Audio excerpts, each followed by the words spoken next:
Very interesting to watch the Nasdaq as it approaches 10,000. It is very hesitant. You see there is an order to short 254 up there, went through, and just because there is not an order to short but to sell, there's 254 contracts at right around 10,000. That does not necessarily mean that it's not necessarily bearish for the order book to have more offers and bids, and oftentimes the market will go in the direction of that order book, and so we see that spike here that represents that high offer, that high number of offers. So it'll be interesting to see what happens here. If there's a lot of volatility around 10,000, is there going to be some profit taking on the futures, Nasdaq futures hitting that 10,000 level, or will it, will this be a small pullback and then push through, or will this just be some massive profit taking? We still have yet to see the S&P futures at all-time highs, so let's take a look at the S&P daily chart.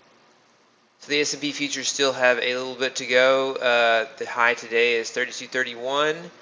The high on February the 20th is 33.86, and so 160 points or so to go still for the S&P to hit all-time highs. So will the market pull back here? Will it wait till all three indexes make new all-time highs? That is the question. And we watch this with the order book indicator here. Our order book indicator at the bottom shows us this market depth. How many bars in a row has it been above? Have the offers led the way as blue? How many bars in a row have the bids led the way as purple? And then you see this difference, this spread difference here. And oftentimes, when there is a big difference and there's many more offers, the market will tend to go in that direction, which is counterintuitive because it seems like there's lots of sell orders. We call it pressing into the order book. And so you see pressing into the order book on the ES over here as well.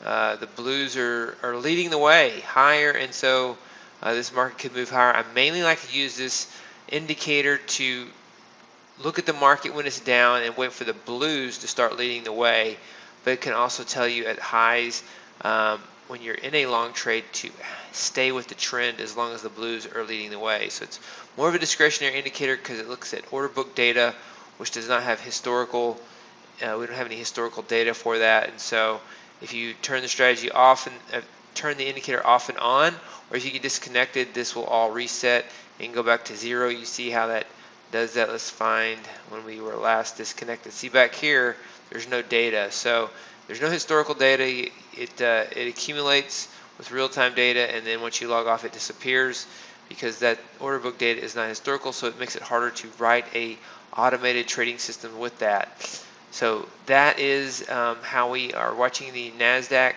cross through 10,000 today.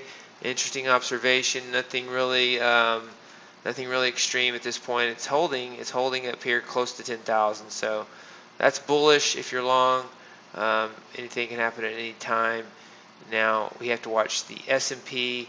Will the S&P start to lead the way to new highs while the Nasdaq kind of takes a break?